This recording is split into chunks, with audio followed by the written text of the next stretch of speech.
Episode 10, Chapter 10, Two Twilight Shadows. Chapter 10, Two Shadows in the Twilight. The southern fringes of Forever Forest were an odd and eerie place, filled with fallen leaves and fading magic. Deeper in the woods, the land lay beneath the shroud of an endless midnight, as dark and dreary as a forgotten crypt. Ooze and nameless spirits haunted the overgrown paths that twisted endlessly through the gloom, searching for travelers to lure ever further into their woodland web. These things had made the forest infamous, and most folks would insist that there was precious little to the place besides darkness and the dead. People never gave much thought to the few sleepy acres that stretched beyond the spell's boundaries. Here, amidst the forlorn and ancient groves, the enchantment's waning power transformed the eternal night into a perpetual foggy dusk. It was always twilight here, in these last few miles of forest, a lonely world suspended forever at the edge of night. Not many people lived here, even in this new world where the lack of daylight meant so much less. The ground was fertile enough for farming, and the forest's ghosts were rarely seen, but lingering fears of old magic had kept the mainstream away all the same. Even so, there are always those who seek safety in the shadows, and these woods had become a sort of haven for both the gloomy and the shy. The outcasts and introverts who chose this half-lit life were known to the kingdom as Twilighters, and their dim little hamlet had thus been named Twilight Town. Just now, Mario and his friends were approaching the village gate, stumbling through the leaves at a slow and weary pace. The little group had gotten themselves hopelessly lost on the trip back from Gad's lab, and they had spent much of the past day, so to speak, simply trying to find the path again. "I'm not sure why you think I can help," Lady Bow had said at one point, eschewing her position as guide after a few wrong turns. "Leaving the forest isn't something I ever thought much about, honestly." In the end, they had found themselves wandering down Twilight Trail in severe need of an inn. Goombella was trudging along, barely awake, and Luigi hadn't been able to go 10 steps without wistfully wishing aloud for a nice, warm bed.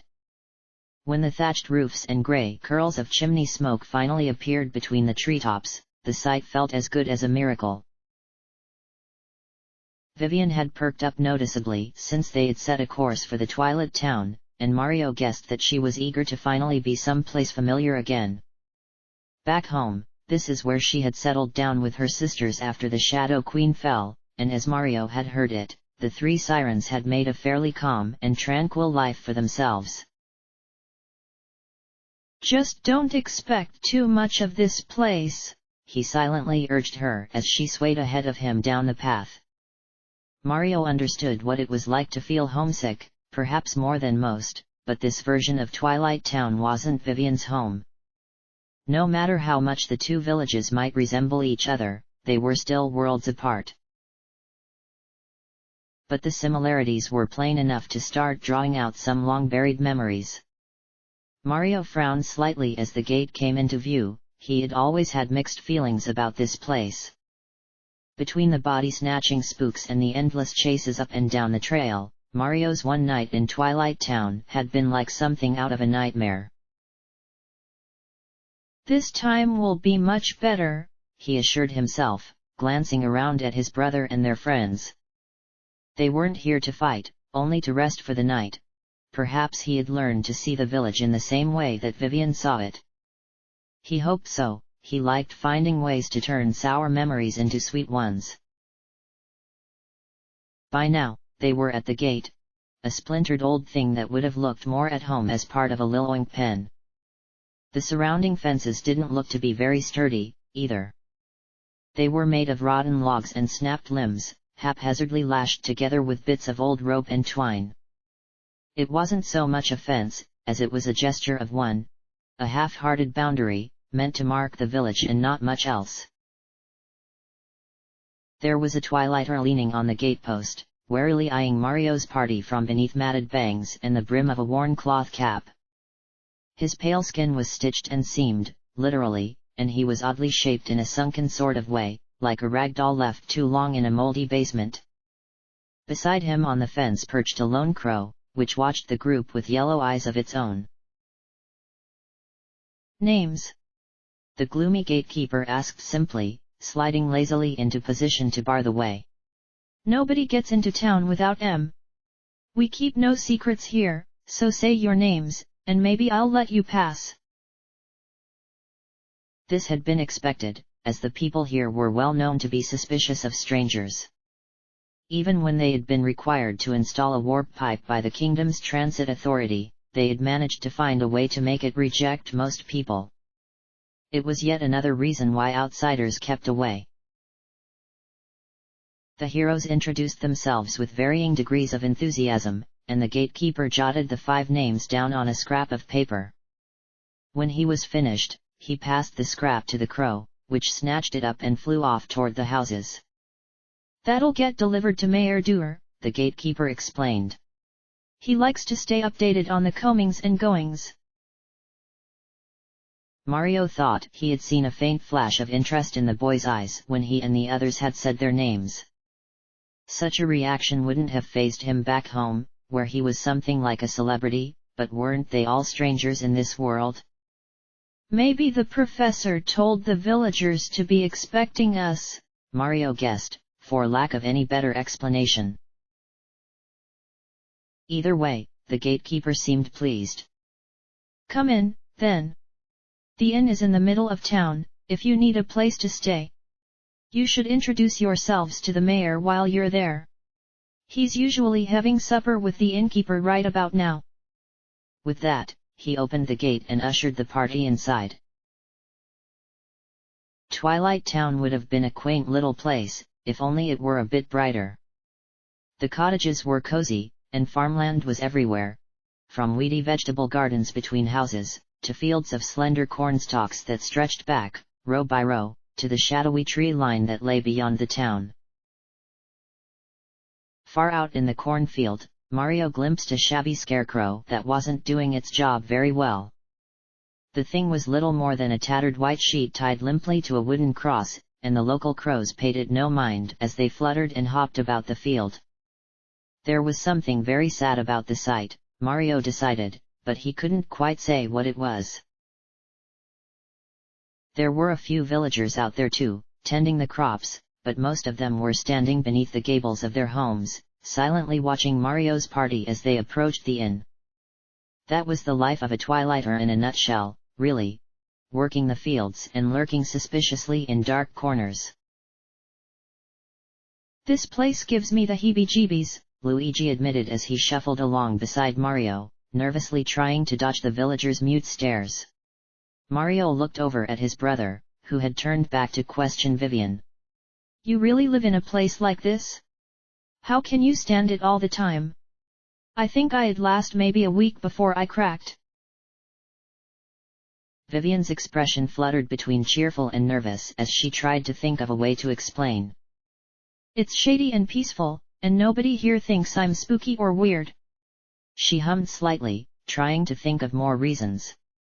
Ooh, I especially like the way the shade dapples over by the trees, especially in the early autumn when the leaves have just started to fall. She was rambling now, as she often did when she didn't know quite what to say. At least I did like the shady spots, until lately, that is. The next part was hard to hear, and the siren seemed to say it mostly to herself. But mainly, this place is just really sentimental, since this is where... She trailed off there, lapsing into a heavy pause. It's, not important. Forget I said anything, please. As Vivian fell into silence, the group found themselves passing into the shadow of the old village inn. Mario remembered this dreary place, a weathered and beaten sort of house, with leaning walls of mossy stones and cracked brown brick, all cobbled together and held within a frame of black timber. The roof was pitched so steeply that it had begun to sag back into itself, giving the upper floor a slightly melted look. On the whole, it looked like a once proud structure that had simply given up on trying.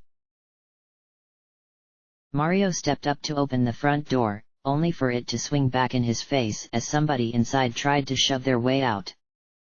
He cleared the way with a small hop, and watched curiously with the others as an ancient man hobbled feebly out into the twilight.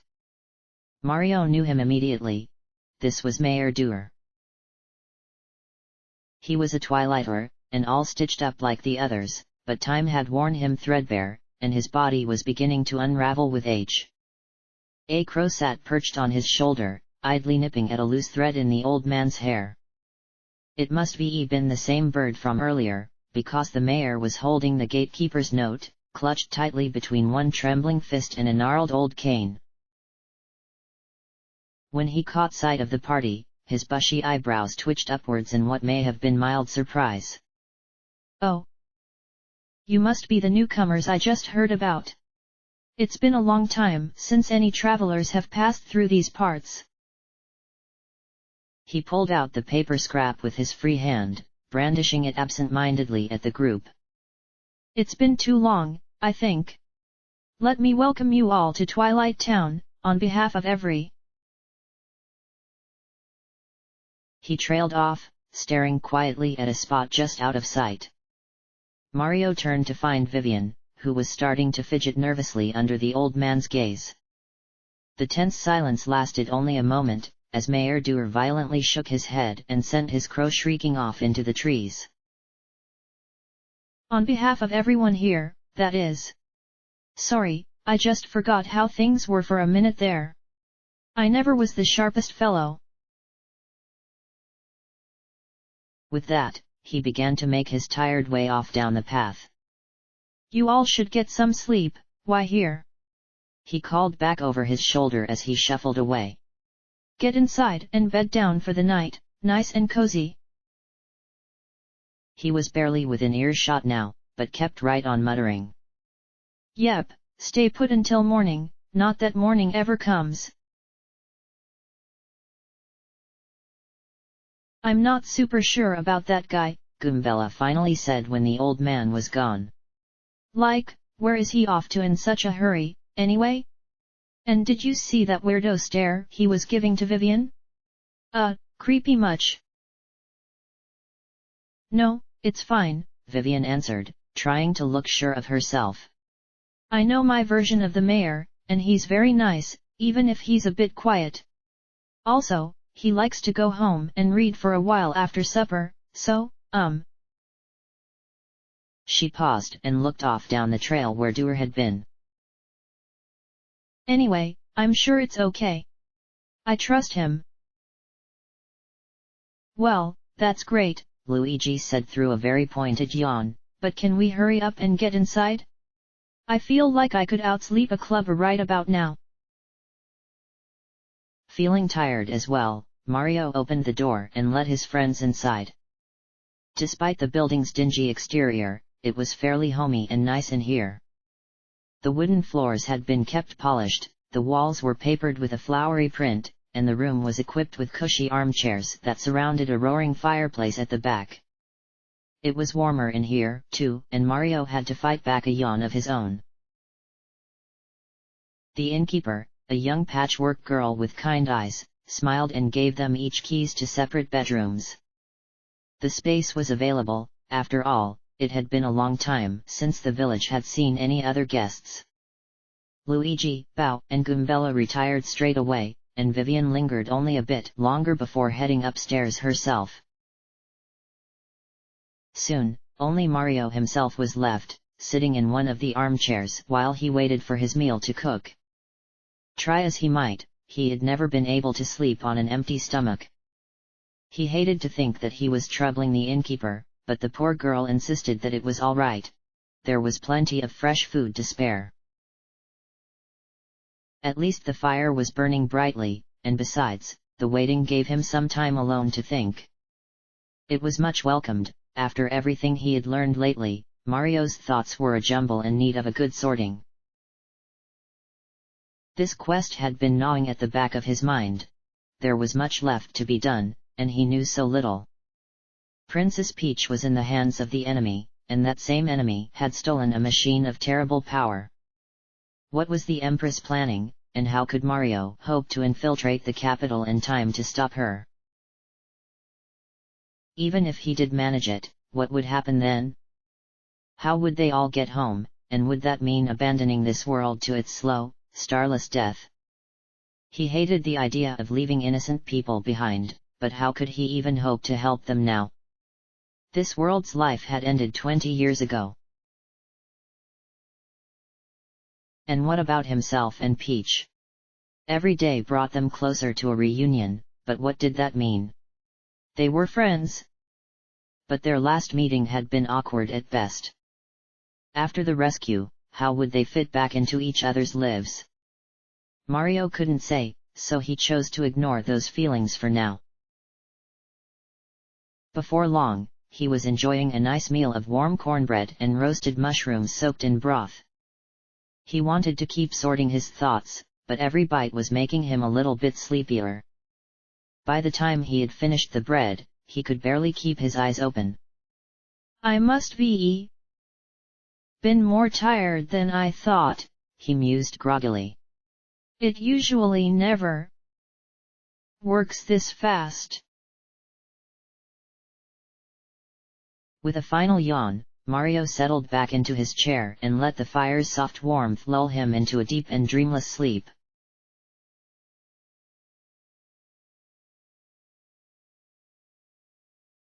When Vivian snapped awake in the middle of the night, it took her a few moments to work out what was happening. She was snug in her bed, curled up in a pile of blankets with a candle burning nearby. It should have been warm and cozy, so why did she suddenly feel so deathly cold? Why were the crows making such a terrible ruckus outside in the trees? Who were the voices speaking in hushed tones downstairs? They didn't sound like any of her friends. Whatever this was, it had pulled her from the nicest dream. She and Mario had been on an adventure, but it was just the two of them this time. They had stopped in a sunny meadow by a lake, there was a picnic set up for them, and... She tried to recall more, but the beautiful dream was already starting to fade. Sighing, Vivian untangled herself from the blanket pile, and then made her way over to the bedroom's little window to nudge it open. Her room faced the forest, so there wasn't much to see, but all she really wanted was to feel the breeze. If there was wind, it meant that it was morning, and that she had simply lost track of time. She had lived in Twilight Town long enough to learn the subtle ways that time passed within the village. The sky never changed, but lots of other little things did. The wind died during the night, for example, and the crows all gathered together in a certain big tree to sleep. Even in another world, those things shouldn't have changed. But there was no breeze outside the window, and yet the crows kept right on shrieking. It was still nighttime, so something must be happening out there to frighten them. There were footsteps stomping up the stairs now, so Vivian hurried across the room to put on her scarf and badge. It might be Mario, she thought, coming to tell me there's a battle happening. I need to be ready for anything. Suffice to say, it wasn't Mario who was outside in the stairway. When Vivian went to open the door, the first thing she saw was the glint of a spear somewhere down the hall, and the first thing she heard was the dull clanking of iron armor. With a tiny gasp, she looked back the other way to see a line of silent soldiers marching stiffly up the stairs, their lit helmets casting the usual flickering lattice across the shadowy walls. No. How did the Empress army find us all the way out here? Vivian was at a loss for answers, but there wasn't much time to stop and think about it anyway. They had been found out, and that was that. Right now, the soldiers were moving into position, seemingly gearing up for a fatal sneak attack. I have to warn everyone. I have to get to Mario, right now. But where would Mario even be? She had last seen him in the lounge, by the fireplace, but how long ago had that been? If it was late at night, he'd surely have gone up to bed by now, right? She was starting to panic, realizing that she didn't even know which bedroom Mario would be in. Would she have to try them all, fighting her way past enemies to reach each one? There was one alternative, but she really didn't like the thought of it. There was a soldier approaching her own door, though, and before long she'd either be found out or penned in. It was decision time, and the smart choice was sadly obvious. She'd have to swim through the shadows. The idea scared her, but she could fight back that fear. After all, nothing bad had happened to her yet, despite all the times she had used her ability lately. She had been totally safe every time, even though the presence she felt was scary. Perhaps, in the end, she was just being paranoid? She was still trying to work through her fears when the ambush began.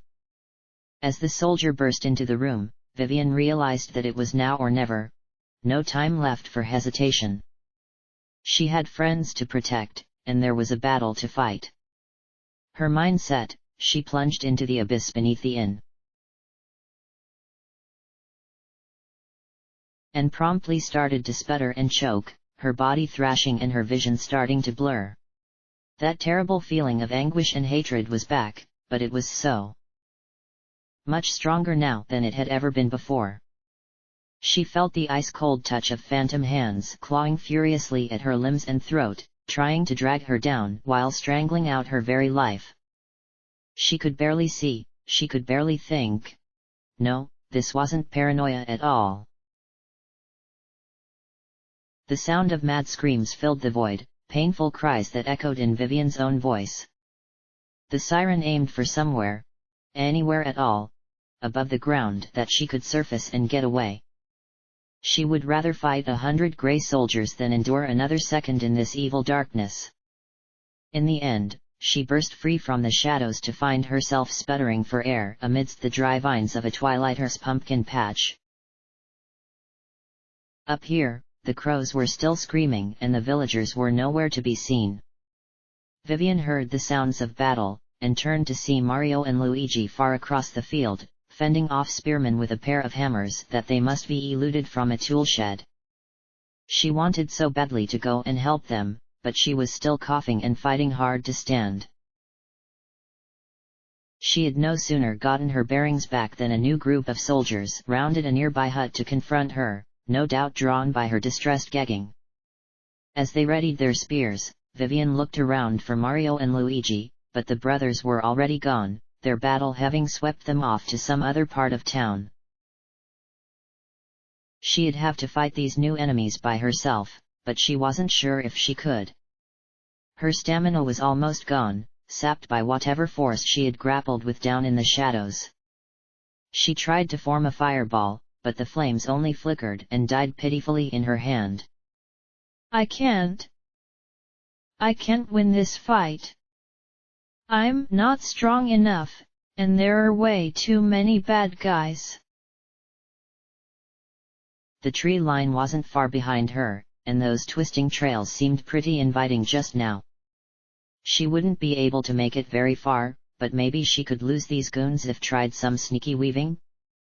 Perhaps she could snake her way around the village perimeter, and meet up with Mario on the other side.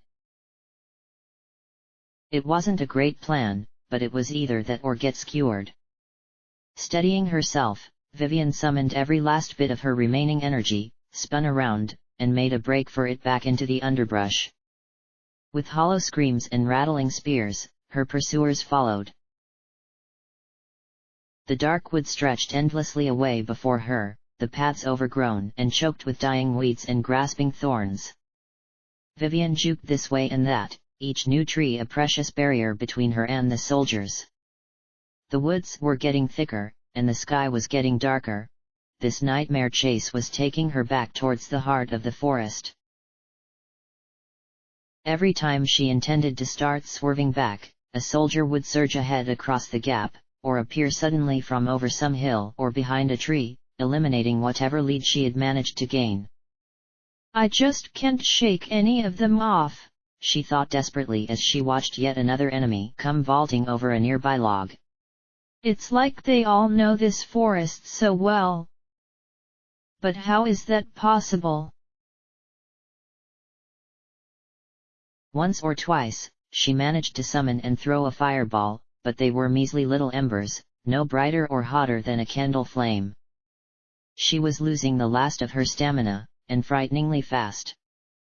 Briefly, she thought about ducking into the shadows just long enough to get behind the soldiers and reverse trajectory back towards town, but then she remembered that screaming stranglehold from earlier, and realized that if she submerged again, she probably wouldn't be coming back up.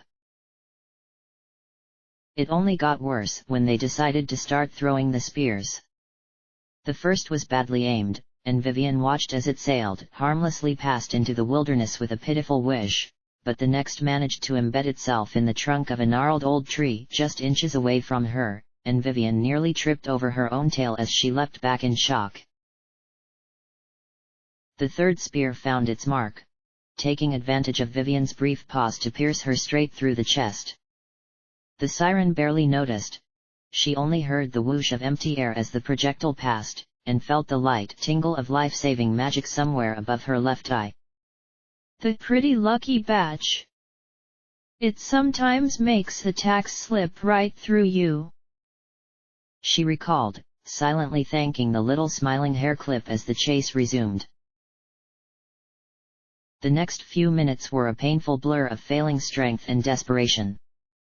Vivian stumbled through prickly thickets, tripped her way across a dark and rushing stream, and staggered her way up a winding game trail, before finally collapsing in a heap at the entrance to a wide and shady clearing. She was out of juice, and no amount of panic or fright would be enough to get her up and moving again. Somewhere, she heard the mournful peal of a church bell, and she flopped onto her side to glimpse the tall, twisted belfry of creepy steeple peeking at her over the distant treetops. She had made it pretty far, for a girl too scared to use her own powers, but this was finally the end. Vivian felt the last of her resolve scatter like dust, as she lay back and waited for the soldiers to find her. But they didn't find her, or even pass nearby. A tense minute passed, and then a few more, but no armed foes ever entered the clearing.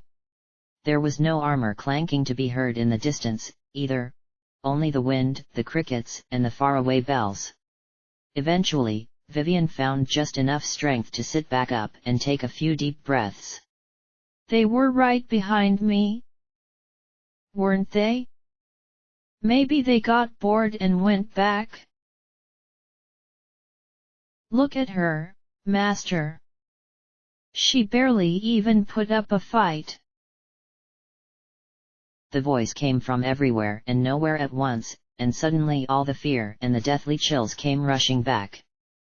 Vivian shot up into a fighting stance, only to sway sideways and collapse yet again. All around her, she heard the nothingness giggle mockingly. This is what the light world does, it ruins you. She shouldn't have come here. She doesn't belong. Well, who's there? Where are you?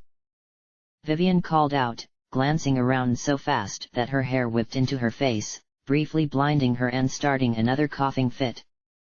I'm not afraid of somebody who won't show themselves.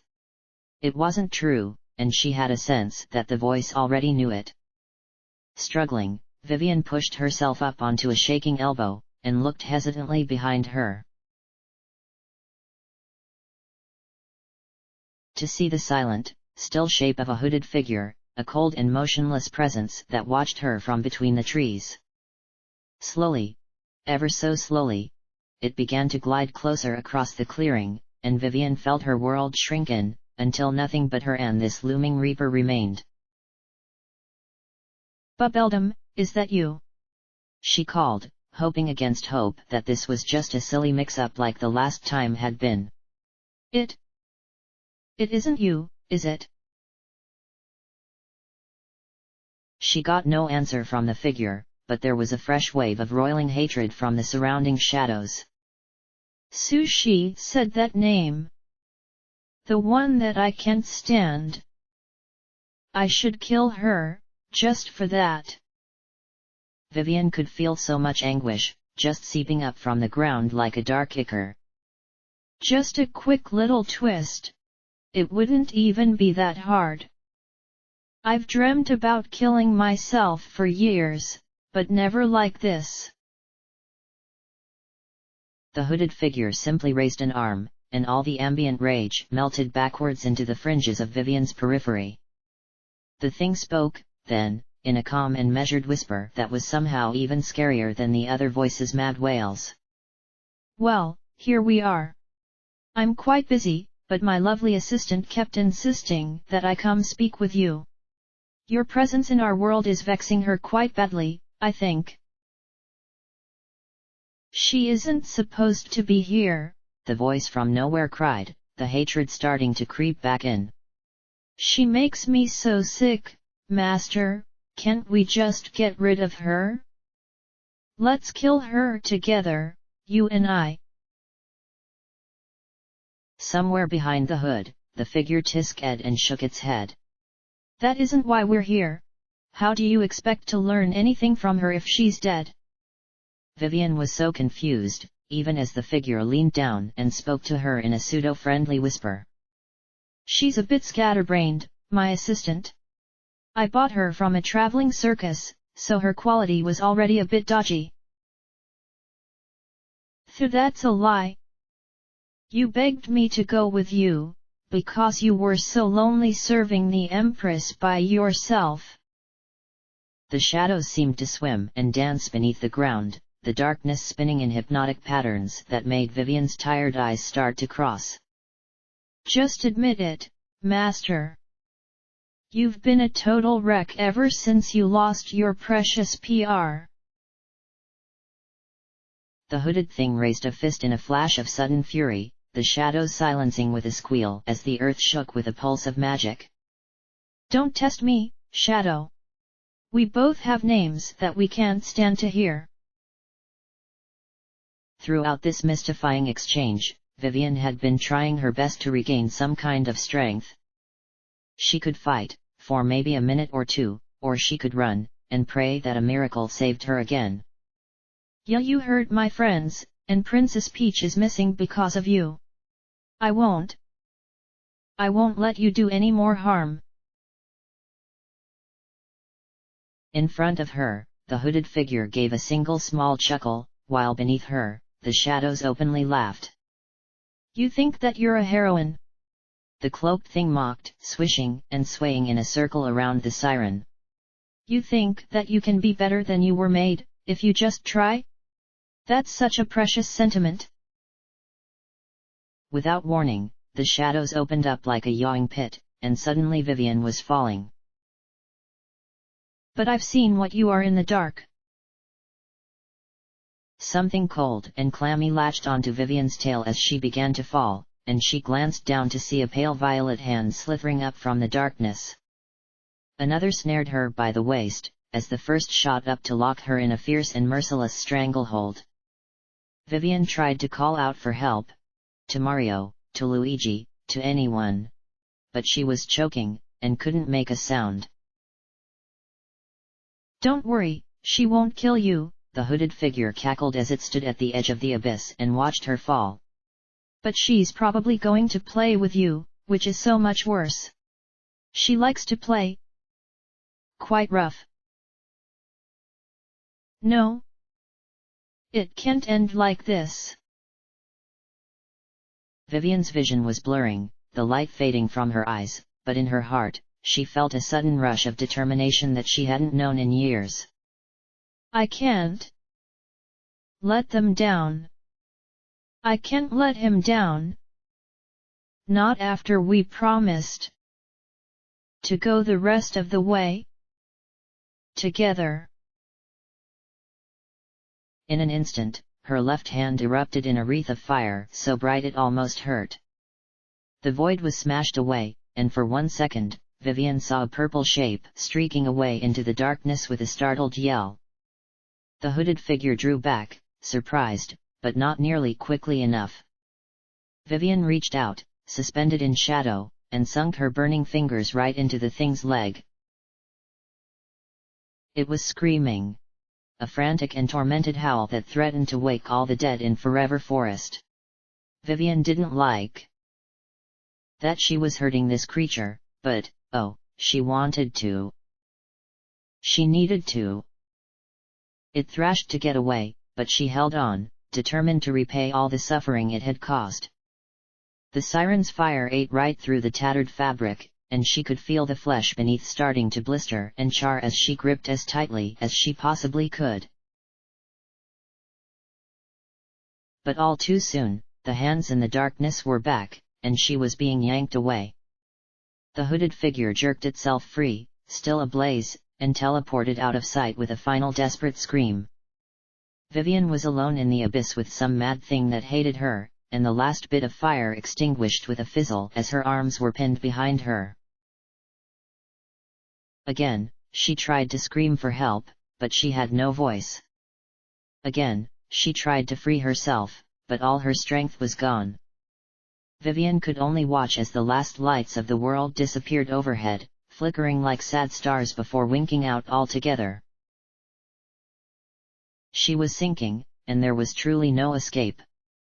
This time, she could only watch and wait as the icy darkness consumed her world.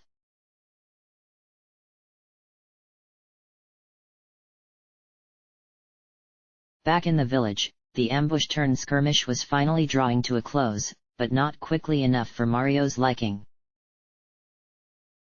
The hero slammed his mallet down on yet another advancing soldier, staggering him long enough for Mario to land the final hit.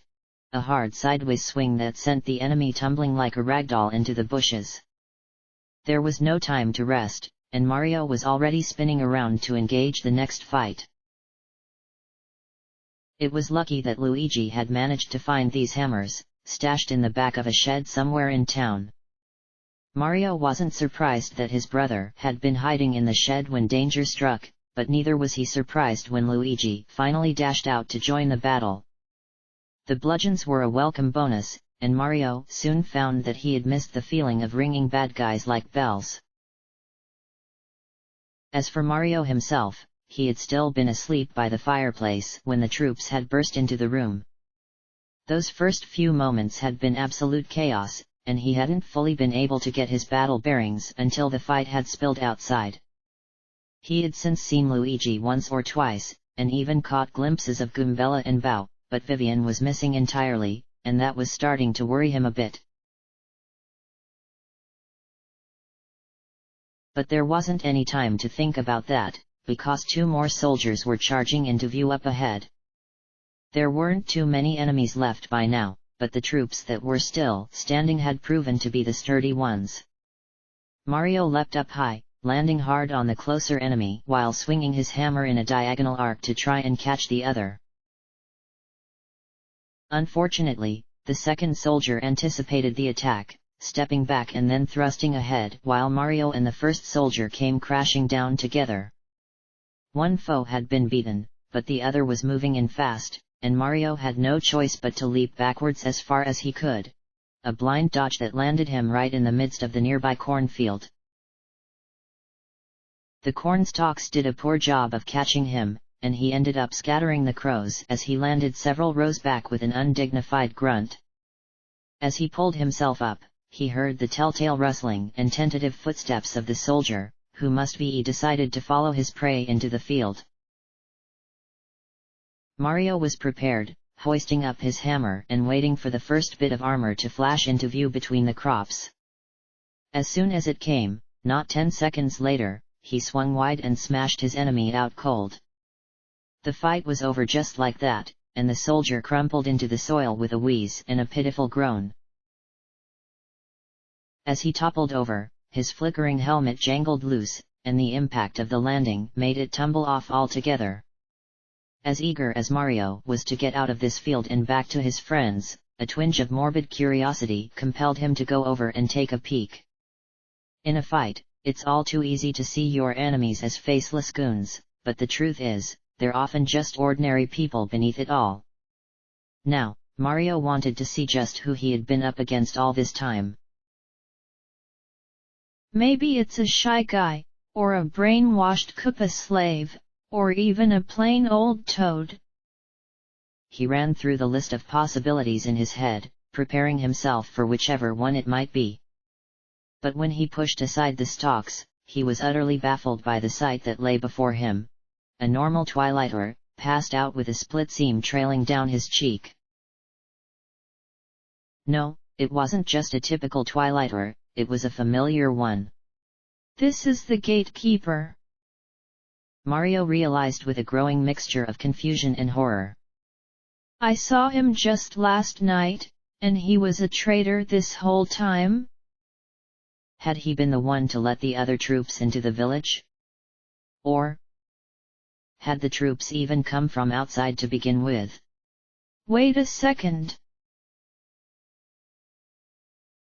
Mario replayed the battle in his head, from the moment he woke up in that chair beside the fire. He had been preoccupied, of course, but he didn't recall seeing a single villager during that whole span of time. Maybe they were all hiding inside, like Luigi had been, or perhaps they had been behind the masks all along. He thought back to the wary stares beneath the gables, the mayor's shifty excuses, and the gatekeeper's own odd smile, and suddenly it all made sense. What if Gad hadn't told the villagers that they were coming, after all? What if the gatekeeper had recognized their names from elsewhere? From some superior in the capital who already knew them?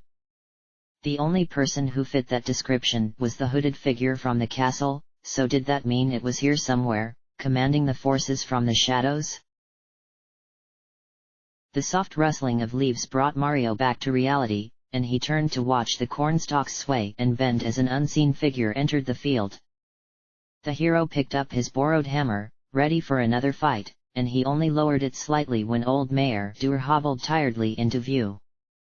For a moment, neither one of them said anything. Your gatekeeper attacked us, Mario started, hoping that his wild assumptions were nothing more than that. He wanted to trust the Twilighters, if there were any way that he could. He works for the Empress, it turns out. He must be the one who started this attack. The gloomy old man still wasn't saying anything, and Mario was starting to get worried. You should, probably lock him up, or something. For the town's safety, right? Mayor Dur quietly regarded the fallen soldier, and then turned to Mario with a sullen sigh. That sigh alone said everything that needed to be said, but the old man started talking anyway. My gatekeeper did his duty, that's all. He isn't working for some royal in a faraway palace. He only works for simple old me. So you're the one who betrayed us? Mario bristled, taking a pointed step forward. The old man silently stood his ground, gripping his gnarled cane and quivering with a feeble kind of resolve. I want to hear why you sold us out, when none of us ever meant you any harm. Listen, son, I don't know who any of you are, the mayor began, not moving an inch as the mud began to pool lazily about his feet. But the wizard told us to watch out for you, and so we did. He says you're a threat to his safety. And we don't take kindly to threats in this here town. For the first time, Mario noticed that he had been standing next to the shabby scarecrow, the one he had seen all those hours before. His eyes were drawn up to the ragged sheet that hung from the cross, and as a hollow wind nipped at the frayed fabric, Mario saw two empty eyeholes staring sightlessly back at him, above the threadbare remains of a faded blue bowtie. Once upon a time, this village was under a terrible curse, the mayor was saying, although Mario's eyes hadn't yet left the scarecrow. We were tormented, night and day. Everyone had lost hope, even me. But then the wizard showed up, him and his laughing shadow. Wait, this sounded pretty important. Mario turned back and listened as Mayor Dur kept on with his tale. They gave us weapons and armor, and showed us how to defend ourselves. They helped us end the curse, and all they asked for in payment was loyalty. We had to be ready, if they ever needed a helping hand. The old man's cane had sunken deep into the mud by now, and he tried to keep from stumbling as he yanked it free. A few nights back, the wizard showed up with a list of names. He said to call him if the folks on the list ever turned up. So that was the story, then. Twilight Town had been suckered into the Empire's service to pay for an exorcism, and Mario's party had wandered straight into a trap. But he works for the Empress, he's a villain. He's just trying to use you. Mario urged, praying for the old man to listen. Whoever he is, he doesn't care about you all. You think I don't know that, boy? The mayor scarcely raised his voice, but his quivering mustache betrayed a quiet fury. Nobody out there cares about this town, not him, or even you. We're the misfits, the outcasts who lurk in the dark. Admit it, when you're out there fighting your big battles someday, will it be us gloomy folk that you're fighting for? Something in the old man's eyes looked so utterly lost and forlorn. No, heroes always fight for the bright and beautiful things, don't they? Never the broken shadows. Mario wanted to say something, but the words just wouldn't come. The truth was, he'd probably never think of this dreary place again, once he was back home in the cheery streets of Toad Town. Could he still call himself a hero, if there were people that he simply didn't care to fight for? He wasn't sure if he knew the answer. Slowly and weakly, Mayor Dewar reached into his back pocket and pulled out what seemed to be a pair of slightly oversized sewing scissors. In the dim light of dusk, they looked almost like a dagger. Nobody fights our battles for us, son, but it's silly to expect anyone to. In the end, we only have ourselves. With that, he held the scissors up and staggered forward into a charge. The attack was predictable, and painfully slow. Mario didn't really dodge, so much as he calmly sidestepped out of the old man's way. Already exhausted, Mayor Dewar tripped and crumpled to the ground, losing his scissors somewhere in the thick muck. After a short moment of futile searching, all the fight seemed to leave him at once. Softly, pitifully, he sunk into himself and began to sob. In a flash, Mario was kneeling by his side. He wasn't sure if it was instinct or pity that moved him, but he helped the broken man up into a sit. Mayor Dewar didn't resist, and together they made their way over to where the scarecrow stood. The old Twilighter sat back against the wooden post, utterly spent, and closed his eyes. You understand, don't you? Heroes can't save everyone. Somebody always gets left behind. I still have to try, Mario replied quietly, talking more to himself than to the mayor. How can I stop fighting, if the misfits and outcasts still need me? The mayor only managed a last, tired half-smile, then he closed his eyes and was still. Mario watched him for a long moment, then rose and turned away. That's where Mario left him, slumped in the cornfield beneath the sad eyes of that tattered old sheet. The other Twilighters would carry him home, whenever they woke up, but by that time, the heroes would be long gone.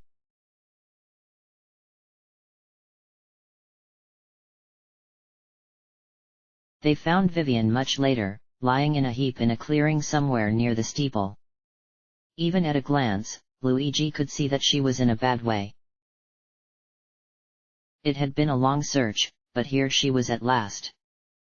Goombella's sharp eyes had spotted her from far down the path, but Mario was the first to reach her side. He had cleared the gap in a single frantic leap, and now Luigi watched as his brother tried his best to shake the siren gently awake. What was she doing up here by herself? Luigi wondered as he tried scanning the area for threats. And what in the world happened to her? Vivian looked like she had been ripped into by a pack of rabid chomps, and then spat back up so the piranha plants could have a turn. She was pale, limp, and strangely gaunt, and Luigi wondered if her health had been sapped out of her somehow. There weren't any vampires in this haunted forest, were there?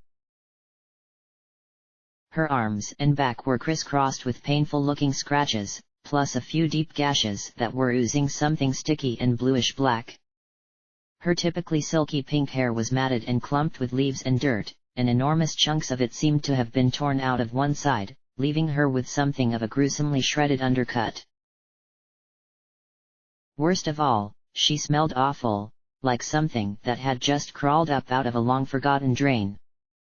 Luigi didn't know if the siren wore perfume, but she normally had a mildly sweet cotton candy sent to her.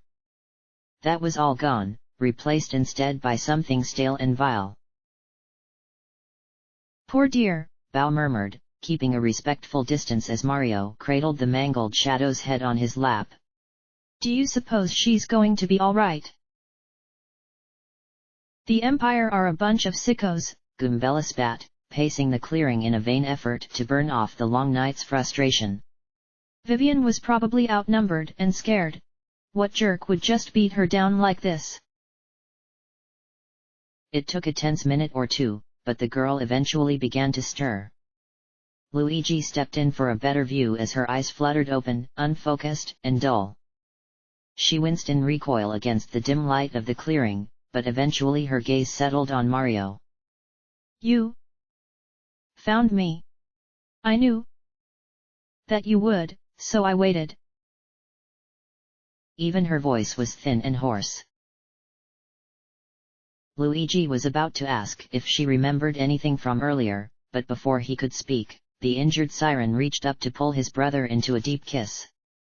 Bao and Goombella shared a unified gasp, and Mario's eyes were wide with shock when he pulled hastily away. Luigi, for his part, was mainly stumped. He had worked out by now that Vivian had a crush, but he had never expected the shy girl to be so forward. "She must be delirious, then. She'll be embarrassed about this later, if she even remembers it."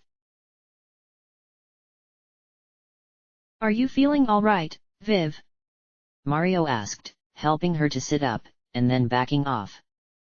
His voice held genuine concern, but he was giving her an odd sort of frown that Luigi couldn't quite figure out. Vivian merely shook the leaves out of her lopsided hair while giggling hazily to herself. "I've never felt better, now that I'm here with all of you," she eventually said, looking around at the worried party, before turning to Mario for help with getting the rest of the way off the ground. "But, we should probably leave this spooky forest, and get back to base. Who knows what nasty things might be lurking down in the shadows." "Are you sure everything's okay?" Luigi asked, skeptical that she was as healthy as she claimed. By the look of it, she had nearly died. "What happened up here, anyway?" "Nothing important, honest. There was something gross, but I got rid of it." She stood up, unsteady with her balance, and turned to him with a mysterious smile. "But I really think we should get going, now. After all, we shouldn't be here."